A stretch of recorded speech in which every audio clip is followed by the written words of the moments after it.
Cherlapally drugs case విచారణ వేగవంతం చేశారు పోలీసులు. థానే కోర్టులో వాగ్దేవి కెమికల్స్ యజమాని శ్రీనివాస విజయ్ ఓలేటితో పాటు తానాజీని ముంబై క్రైమ్ బ్రాంచ్ పోలీసులు హాజరుపరిచారు. 12 మంది నిందితులకు 15 రోజుల జ్యుడిషియల్ రిమాండ్ విధించింది థానే కోర్టు. విజయ్ ఓలేటి, తానాజీ కస్టడీ కోసం ముంబై క్రైమ్ బ్రాంచ్ పోలీసులు పిటిషన్ దాఖలు చేశారు. 10 ఏళ్ల నుంచి విజయ్ డ్రగ్స్ తయారు చేస్తున్నారన్న పోలీసులు ఆయన వెనుక మరికొంతమంది ఉన్నారని ఆరోపించారు. తాము స్వాధీనం చేసుకున్న 32,000 లీటర్ల కెమికల్స్ తో పాటు 950 కిలోల కెమికల్ పౌడర్, 12 లీటర్ల ప్రాసెసింగ్ కెమికల్ ని కోర్టు ముందు ఉంచారు పోలీసులు.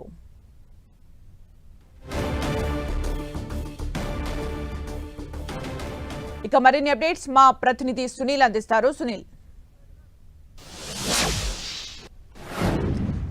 చెర్లపల్లి వాగ్దేవి కెమికల్స్ ఫ్యాక్టరీలో జరిగినటువంటి ఈ నిందితుల్ని ప్రస్తుతమైతే కొద్దిసేపు క్రితమే పోలీసులు ముంబై క్రైమ్ బ్రాంచ్ పోలీసులు తానే కోర్టులో ప్రొడ్యూస్ చేశారు. వీరందరినీ కూడా దాదాపు 12 మందిని కేసులో chemical factory Vagdevi chemical factory మేనేజర్గా ఉన్నటువంటి శ్రీనివాస్ విజయ్ ఓలేటితో పాటు మరొక 12 మందిని మొత్తం కూడా ఈరోజు ముంబై క్రైమ్ బ్రాంచ్ పోలీసులు తానే కోర్టులో అటు ప్రొడ్యూస్ చేయడం జరిగింది. వారందరినీ కూడా మరొకసారి కస్టడీ కోరుతూ పిటిషన్ కూడా దాఖలు చేశారు. ఇందులో ప్రధానంగా దాదాపు శ్రీనివాస్ విజయ్ ఓలేటి అనేటువంటి వ్యక్తి గత 10 సంవత్సరాల నుంచి డ్రగ్స్ని కెమికల్స్ని తయారు చేస్తూ ఉన్నట్లు కూడా పోలీసులకు రిమాండ్ రిపోర్ట్లో తానే కోర్టులో పోలీసులు సబ్మిట్ చేయడం జరిగింది. ముంబై క్రైమ్ బ్రాంచ్ పోలీసులు చెర్లపల్లి దగ్గర డెకాయ్ ఆపరేషన్ నిర్వహించి దాదాపు 12,000 కోట్లు అని చెప్తున్నారు. కానీ అక్కడ ఉన్నటువంటి మొత్తం ఓవరాల్గా చూసుకున్నట్లయితే దాని విలువ కొంత తక్కువనే ఉంటుందని చెప్తున్నారు. దీనికి సంబంధించిన ఇప్పుడు కోర్టుకు సమర్పించినటువంటి దాదాపు 32,000 లీటర్లకు సంబంధించినటువంటి కెమికల్స్తో పాటు 950 కిలోల కెమికల్ పౌడర్స్తో పాటు అదేవైపు 12 లీటర్ల ప్రాసెసింగ్ కెమికల్స్ని కూడా ఈరోజు కోర్టులో ప్రొడ్యూస్ చేశారు. ఎక్కడైతే చెర్లపల్లిలో సీజ్ చేసినటువంటి ఈ కెమికల్స్ మొత్తం కూడా దీని విలువ దాదాపు 1 కోటి నుంచి 2 కోట్ల వరకు ఉంటుందని అధికారులు అంచనా వేస్తున్నారు. ఇది మొత్తం సింథటిక్ డ్రగ్స్ని తయారు చేస్తున్నారు కాబట్టి ఈ సింథటిక్ డ్రగ్స్ సంబంధించిన మూలాలకు ప్రధాన సూత్రధారిగా శ్రీనివాస్ విజయ్ ఓలేటి ఉన్నాడు. ఇతనితో పాటు తానాజీ అనే మరో వ్యక్తిని కూడా పోలీసులు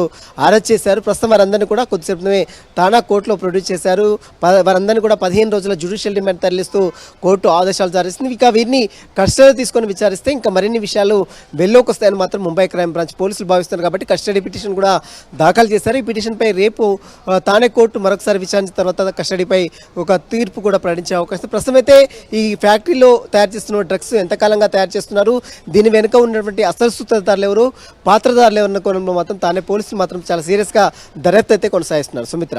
అంటే సునీల్, ఈ విషయం వెలుగులోకి వచ్చిన తర్వాత అసలు ఎక్సైజ్ శాఖ ఏం చేస్తోంది, అలాగే కెమికల్ ఫ్యాక్టరీస్లో ఏం జరుగుతుంది అని కూడా ప్రభుత్వం కన్నెర్ర చేసిన నేపథ్యంలో తనిఖీలు జరుగుతూ ఉన్నాయా? ఎక్సైజ్ శాఖ ఏమంటోంది?